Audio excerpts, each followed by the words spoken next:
From Lansing Community College, this is LCC Connect, and this is Lanstories, with me, David Siwik.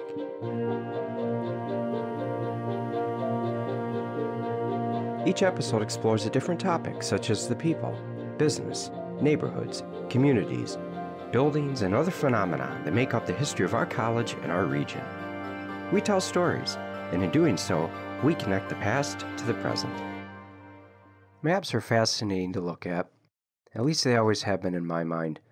And oftentimes, when I'm trying to learn something about an area, the first thing I do is I get a map out and look at it.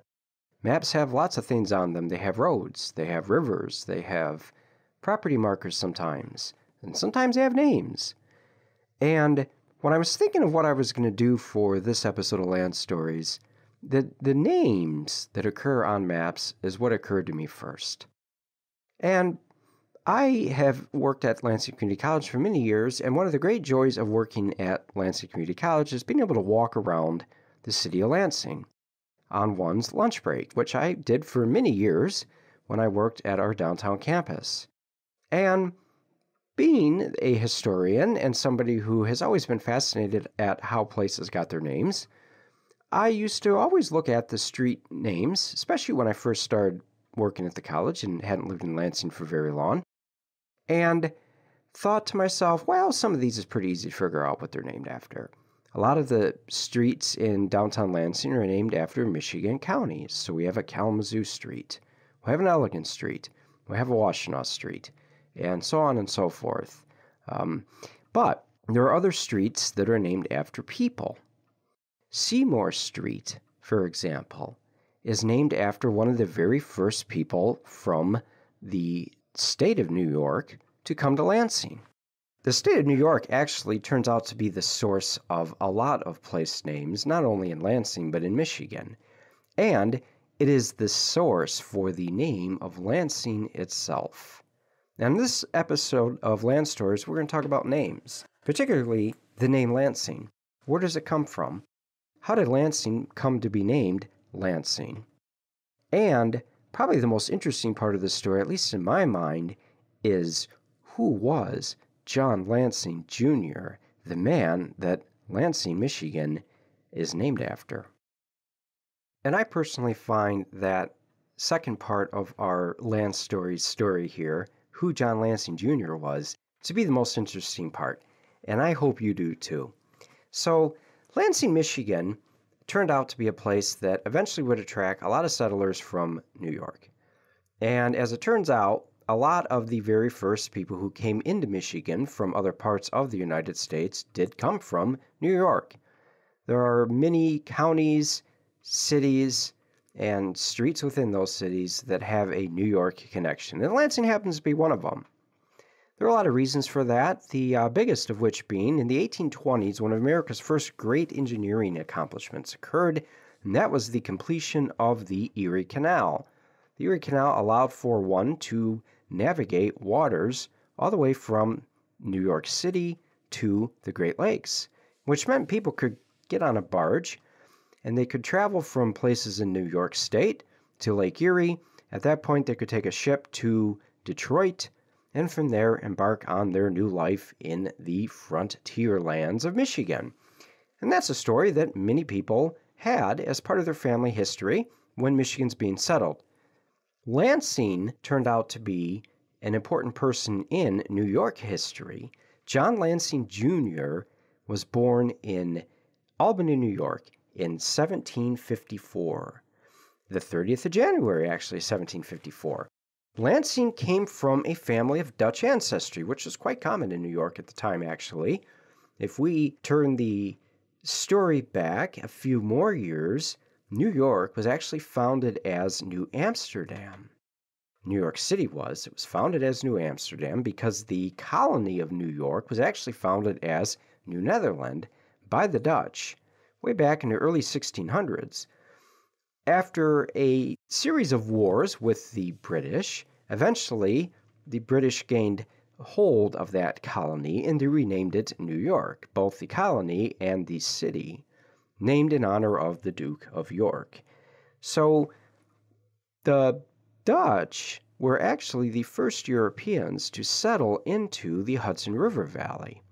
And their ancestry, therefore, can be traced back centuries. And the Lansing family enters into our picture precisely along these lines. A Lansing ancestor who came from the eastern part of the Netherlands immigrated to the Dutch colony, and from that point on established the Lansing family. So by the time John Lansing Jr. comes into this world on 30th of January of 1754, the Lansing family had already been quite prominent in that part of New York. John Tenike Lansing Jr., he turned out to have quite the life. And we're going to get to that in a moment here, but let's first jump ahead a little bit in our chronology and complete the story of how Lansing, Michigan came to be and came to be named after John Lansing Jr. And we have to go back to when Michigan was first established as a territory, which is right after the Revolutionary War ended, actually. Congress created a big territory called the Northwest Territory, and Michigan was part of that.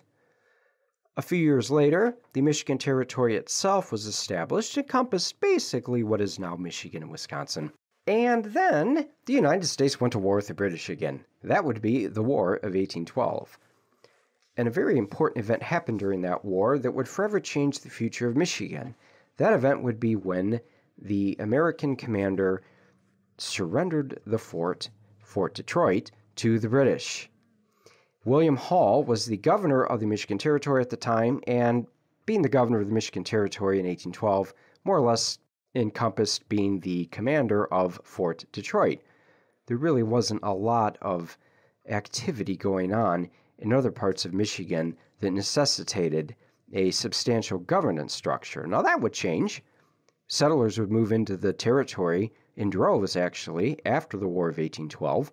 But for the time being, think of Michigan as a fairly desolate populated frontier outpost that had a substantial population of people that were not of European ancestry. Those would be the indigenous and Anishinaabe peoples of Michigan, who would stay for a number of years until they were forcibly removed by the government in the 1830s. That is an episode that will be forthcoming, so at one point we will discuss that here on Lanstories.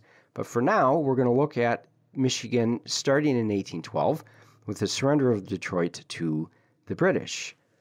The Americans got Detroit back. They got all of Michigan back. And in doing so, people started moving into Michigan, many of whom came from New York. And after the Erie Canal was completed, even more people moved into Michigan, so much so that by 1837, Michigan was admitted into the Union as a state. Now, part of the agreement that Congress made with Michigan by admitting her into the Union as a state involved the state legislature agreeing to move the capital away from the border with British Canada within 10 years of admission into the Union.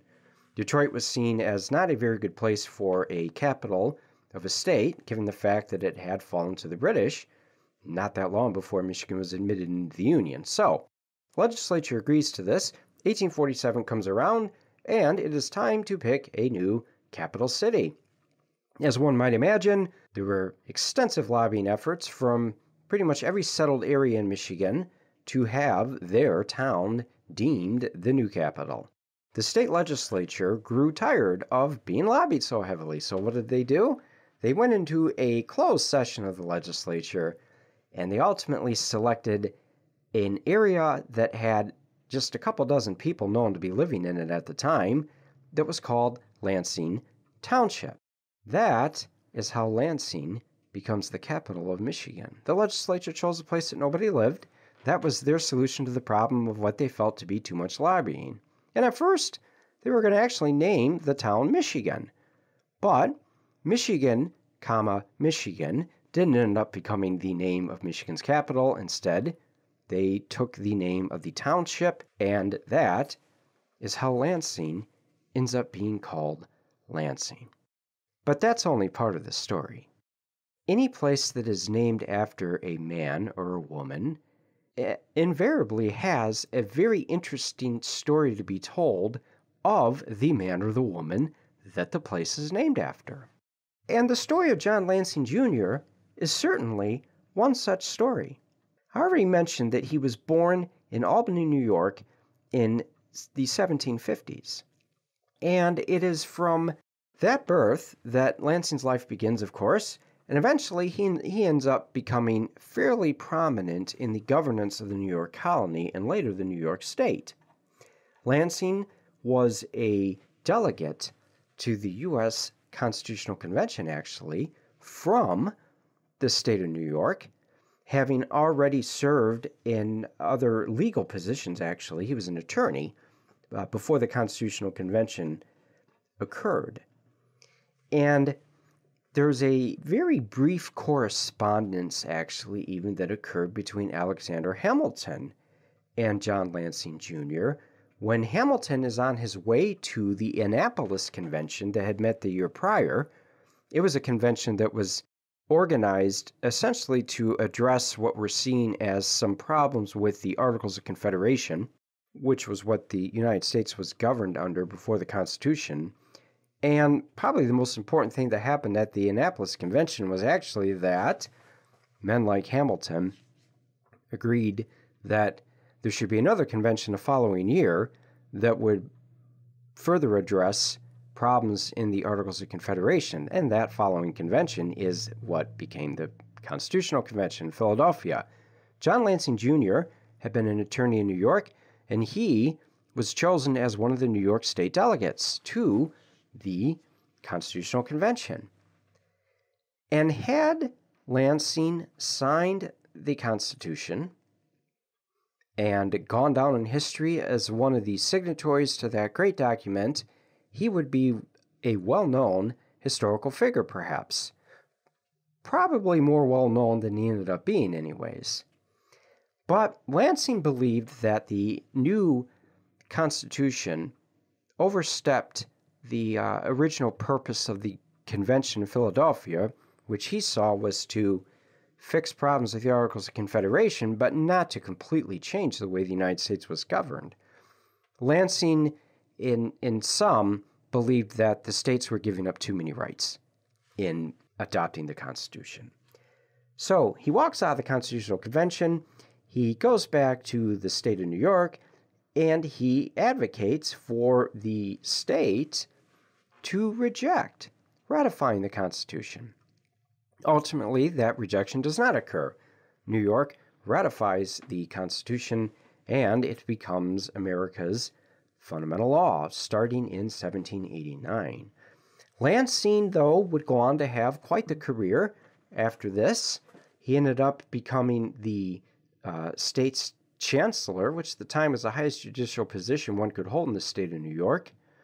And later on, he ended up holding other prominent positions, including Chief Justice of the New York State Supreme Court, and was quite involved in politics because at the time, most men who were involved in politics were the attorneys.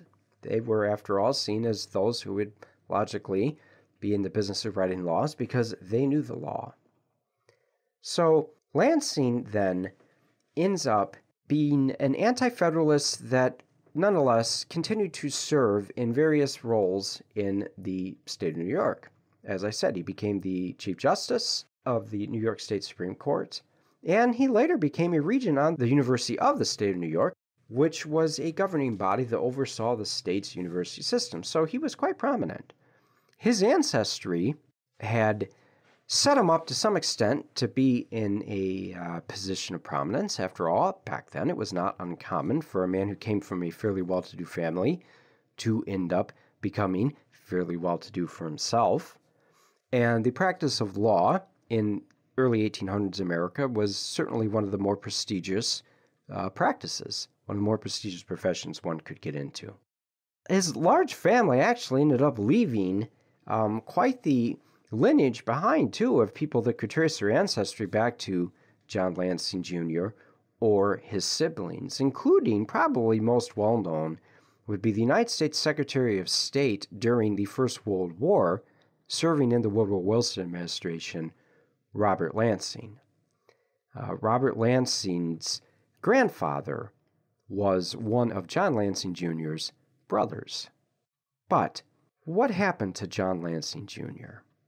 The mystery surrounding the end of his life is in many ways, I think, one of the more intriguing parts of a connection to the story of Lansing, Michigan, and who it's named after. Lansing left the hotel in Manhattan that he was staying in at the time on the evening of the 12th of December, 1829. The story goes that he went out for a walk and was intending to find a boat that he could mail a letter on. And you may be thinking, well, why would you go to a boat to mail a letter? Well, at the time, mail was oftentimes carried by postal boats or boats that were contracted to carry the mail. And if one wanted to mail a letter that was not going to be simply delivered locally, in other words, across country, one would then go find a mailboat to drop the letter off into. And so Lansing evidently left his Manhattan apartment in the hotel he was staying in on the evening of the 12th of December, 1829, to go do this. That is the last anybody knows for certain of John Lansing Jr. What happened to him is a mystery. He disappeared. Body was never found, and so if foul play was involved, there was never any evidence to prove it, and the disappearance of John Lansing Jr. is not something that's ever actually been solved. However, there are a few possibilities to explore of what might have happened to the man that Lansing is ultimately named after. He could have had an accident. He could have fallen into the river, for example, and drowned. He could have had some other type of naturally occurring accident that would have rendered him in a position where he eventually died, and somehow his body was never found. He could have been the victim of street crime in New York. After all, it was not uncommon at the time for men to run into unfortunate circumstances where they would be robbed or perhaps murdered after being robbed, and maybe that is what ended up happening to Lansing. There is a third intriguing possibility of what happened to John Lansing Jr., and this is really where the mystery of his disappearance comes into the picture. By the time John Lansing Jr. disappeared at the end of 1829, a man by the name of Thurl had already been elected to the New York State Assembly. And Thurl turns out to be one of the state of New York and New York City's most influential politicians in the decades before the Civil War. Lansing, by 1829, as we've discussed, had already become quite involved in some of the important governance structure of New York City, and Thurl quickly rose through the political power structure of the state of New York and increasingly New York City. Thurl would be known to history for many of the things that New York City has nowadays that in some ways can be traced back to him, including New York Harbor, the development of the city's railway connections to the rest of the United States, and probably most notably, the work that he did on forming a commission to build Central Park and govern Central Park after it was built. When the Whig Party disintegrated over the issue of slavery, Thurl becomes one of the founding fathers of the Republican Party.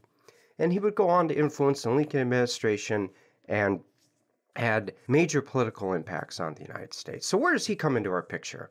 Well, Thurl having been involved in New York, evidently may have known what happened to John Lansing Jr. And this is where the intrigue element really comes into our story. Thurl died in 1882, and round about the time of his death, his grandson, T.W. Barnes, published his memoirs. And in Weed's memoirs, he wrote that he may have known what happened to John Lansing Jr. He said that Lansing had been murdered by a conspiracy of men who had believed that John Lansing Jr. was standing in the way of their own political ambitions. And Weed claimed that the men who had showed him sources proving this had demanded that Weed swore an oath that he would never say anything about this until those men had passed away. Well, by the time Weed's memoirs were published, those men had indeed died, but Weed was reluctant and in the end refused to publish any names of the sources that he claimed to have had. So basically what Weed was saying was that he had information given to him by men who knew what happened to John Lansing Jr. and therefore could solve the mystery possibly, but because he was reluctant to reveal who his sources were, that mystery never got solved beyond the point of Thurlweed's confession, if you will, or at least admission of knowledge of what might have happened to John Lansing Jr. in the memoirs that Thurlweed's grandson, T.W. Barnes, published. So it has now been nearly 200 years since John Lansing Jr. disappeared after his evidently fateful late-night stroll in Manhattan in December of 1829. John Lansing Jr.'s legacy, as I said, had quite the impact long-term, his siblings being part of that legacy, whereas his brother's grandson ended up being, as I mentioned previously, the Secretary of State during the First World War, serving in the Woodrow Wilson administration. Lansing's family members also went on to be involved in other aspects of political life, and the family remained quite prominent throughout the middle part of the 1800s. John Lansing Jr.'s widow didn't live very much longer after Lansing himself disappeared. She died in January of 1834 and is buried in Albany, or near Albany, New York. So we have Lansing, Michigan. We have Lansing, New York. We have Lansing, Illinois, Lansing, Kansas, and Lansing, New York, which is where Lansing, Michigan gets its name, and in doing so, Lansing, Michigan takes its name from John Lansing Jr., a man who was connected in one way or another of quite a bit of important aspects of early life in Michigan and New York State and around the United States. So the next time you're strolling through downtown Lansing, or you're driving on a highway in Michigan and you see a sign pointing to head down this highway to head to Lansing, or Lansing is this many miles away. Or if you see the name Lansing Community College, the other mentions of this name, you will now have, hopefully, a little bit of an idea of the man and a little bit of the mystery behind the name of Lansing. You've been listening to Lanstories with me, David Siwik. For more information on this program and to stream past episodes, visit lccconnect.org. LCC Connect is the official home of the voices, vibes, and vision of Lansing Community College, offering hours of original and exciting programming. Hosted by faculty, staff, and community members, LCC Connect explores our college's work in the community, important topics in higher education, and our vision for the future. Catch the vibe on 89.7 FM or online at lccconnect.org. Until next time, remember, keep telling good stories.